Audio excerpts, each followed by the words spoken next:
Salut tout le monde, Charles Robert pour la Minute Mobilité numéro 23. De qu'est-ce qu'on parle aujourd'hui? On parle de vocabulaire. On va faire la grande-mère. Non, pas vrai. Vocabulaire du mouvement. Qu'est-ce que ça veut dire, vocabulaire du mouvement? Ça veut dire avoir plusieurs possibilités pour être capable de réagir dans différents scénarios, peu importe le chaos à l'intérieur duquel tu as à interagir. J'ai dit qu'on allait faire du vocabulaire.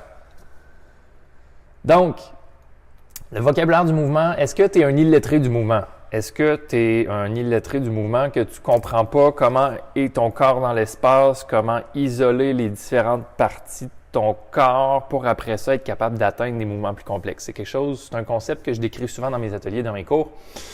C'est que tu veux être capable d'avoir le vocabulaire de base pour comprendre, premièrement, l'alphabet, après ça, comprendre les mots, les structures de mots, après ça, comment les mots peuvent s'agencer un dans l'autre, pour arriver à faire des phrases plus complexes, au-delà de « Bonjour, comment ça va? » Donc, si tu veux parler de politique, si tu veux parler de sport, si tu veux parler d'économie, si tu veux parler de développement d'entreprise, chaque sphère a un vocabulaire différent. Donc, au niveau du mouvement, c'est la même chose. Donc, tu as des mouvements qui sont plus calmes, plus souples, plus méditatifs, mais tu as des familles de mouvements qui sont plus explosives, qui sont plus énergétiques, qui sont plus complexes au niveau de la coordination.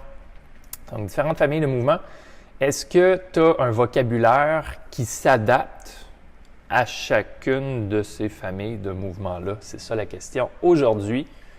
Puis, par quoi ça commence le vocabulaire? Bien, ça commence par l'alphabet. Donc, alphabet qu'on veut aller chercher, c'est de mobiliser chacune des parties de notre corps en isolation.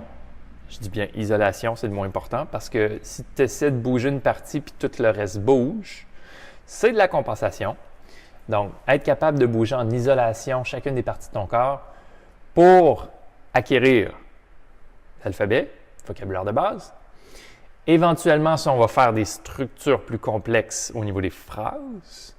Puis, au final, ben, tu vas être capable d'avoir des conversations improvisées parce que le mouvement, c'est comme parler. Si tu le fais tout seul, c'est parce que tu es un petit peu fou. Il faut le faire avec du monde, donc il faut que tu bouges avec du monde. Puis quand tu bouges avec du monde, ben, c'est l'improvisation parce que tu dois réagir par rapport à ce que l'autre il fait. Donc, un coup que tu as des bases qui sont solides, qui sont bien acquises, après ça, quand tu entres dans un mode d'improvisation, là, ça devient de plus en plus facile d'avoir une conversation, un dialogue, que ce soit verbal ou non verbal.